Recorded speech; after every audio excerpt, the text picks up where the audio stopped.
What would you say to someone who is in their 60s, 70s, or later, 80s, and they watch this and they think, oh my goodness, Annette is right. What do I do? I've always been going to the store and just buying the things that my mom or dad bought. And I like them. I like the flavors of those things. I like the pre-mixed, whatever it is. Pancakes, brownies, whatever. It's what I'm used to. What should they do if they have no idea where to start?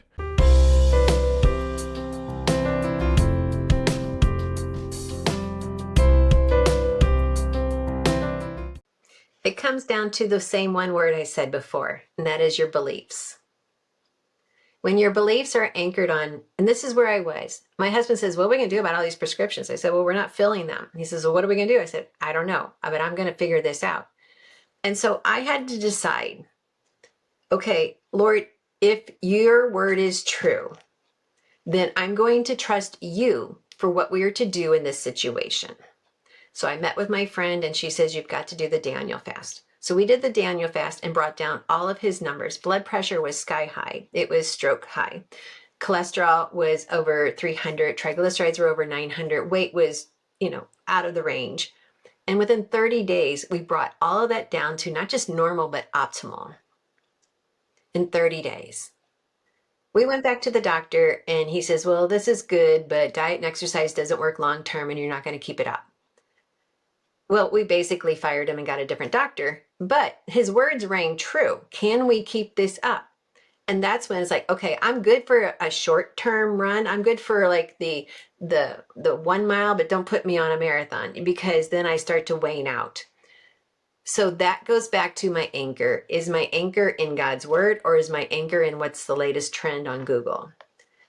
If your anchor is in, Lord, I know you have the answer, and every time I get ready to stumble over a truth that you've put in front of me, just forgive me and help me to see it. Because there's a lot pulling at us. Pain and health challenges and family challenges. Well, my family won't eat this way. Okay, but that doesn't mean you can't eat this way. Well, I have to cook 2 different meals. Okay, there are times I cook 2 different meals. Well, but it costs too much. No, because God's the one who's in charge of your finances, not you. And God is not limited. God doesn't have a limited income. That's a belief. Well, that's a belief. Yes, but that's a belief. And so we're training coaches to help people in the different churches to understand it comes down to your belief. I was at a point where I was willing to say, Lord, I trust you. And help my belief and my unbelief. So the more I trusted him in my belief, the more he showed me my unbelief, and we were able to reveal that and bring it under the belief section. It just comes down to, what do you believe? Do you believe he's the God Almighty? Do you believe he's the sovereign God? Do you believe he provides for his own? Well, then what do you have to fear?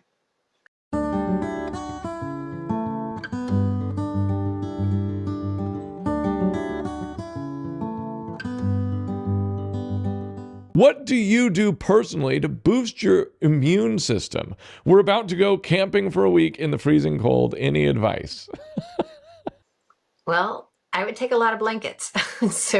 But back to the immune system. The immune system is not more frail because we're cold. The immune system is an internal. And so I personally, it would depend on, okay, what's your water source? What's your cleanliness source? You always want to keep your body clean.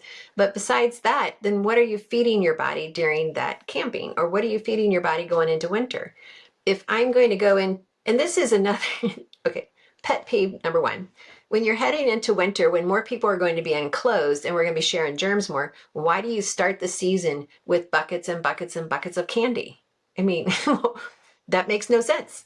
Sugar is going to interfere with your immune system. It's going to break down and cause the microbiome to be more of the bad bacteria, which will then lend itself to an immune system that's compromised. So why do we start the season with candy and then we feed it candy Halloween, if you do that, or Thanksgiving or Christmas, and then Valentine's Day and maybe President's Day or whatever else has been added in?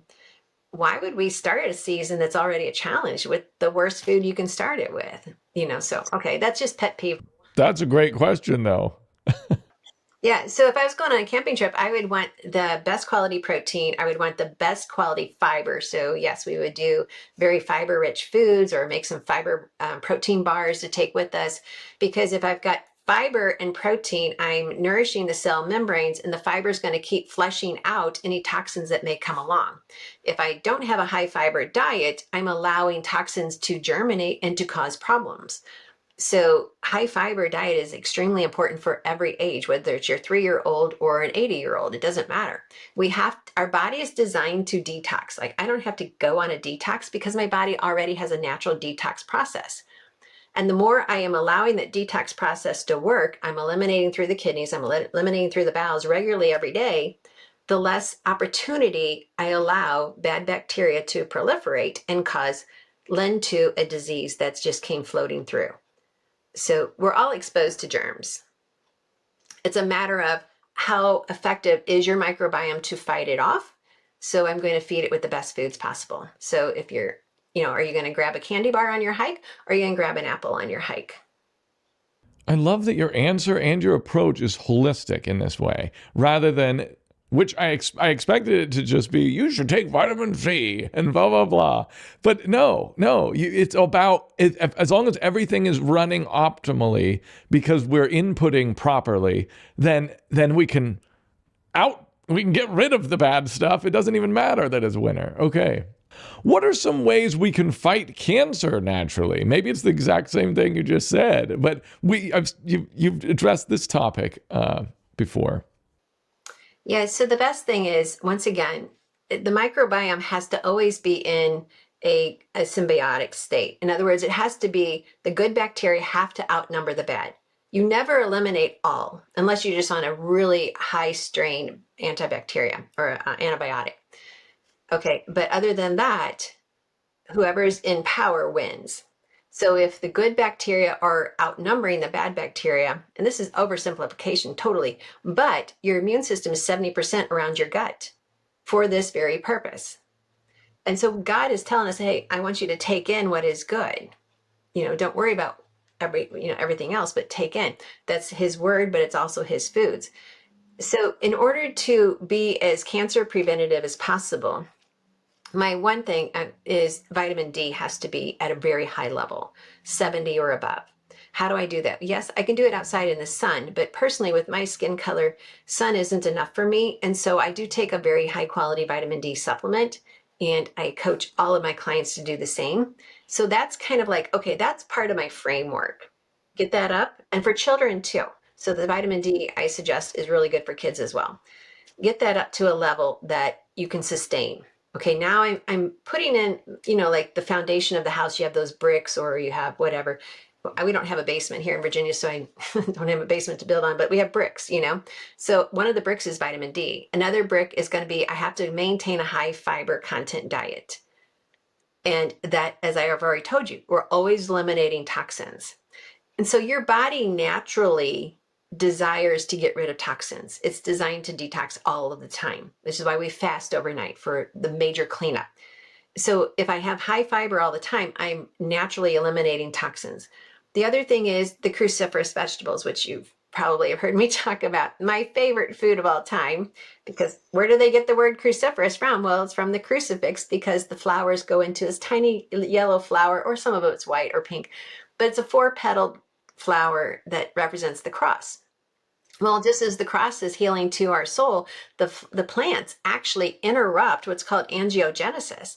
Well, angiogenesis is, we can have tumors in our body, but they eventually are going to need a supply line. And so they will send signals to the bloodstream or the blood vessel going by saying, hey, send me some of that supply that you've got. And so it's like a porter delivering from the buffet line to the table. And they're like, hey, just give me a straight line. And so your body will grow a blood vessel to the tumor. And now it's supplied with everything. Well, angiogenesis interrupts that supply line. It's like, no, not on my watch. We're not going to give you any supply. You're just going to starve. And those are from the cruciferous vegetables that God gave us. And they're not a lab experiment. But let me just share one beauty of that. When a woman becomes pregnant, angiogenesis is that blood vessel that grows from the implanted fetus to becomes the umbilical cord. So that's a kind of a way of thinking about it. That's God's design. And cruciferous vegetables don't interrupt that, they nourish it. So God designs foods that recognize trouble, a tumor, and recognize life in a baby, interrupts the tumor growth of a vessel, but improves the umbilical cord. I mean, only God. You can't do that in a lab. And so my co-author, Dr. Cooey's like, make sure you tell everybody 1 cup raw cruciferous every day. So those are his words.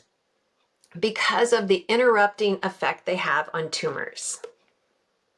So it's high fiber, it's vitamin D, it's cruciferous vegetables. But the biggest thing is mental and emotional. More tumors are fed by stress than anything else we do. But that comes back to the key word is your beliefs. What are you feeding your beliefs? What are you feeding your microbiome? And then you get to decide.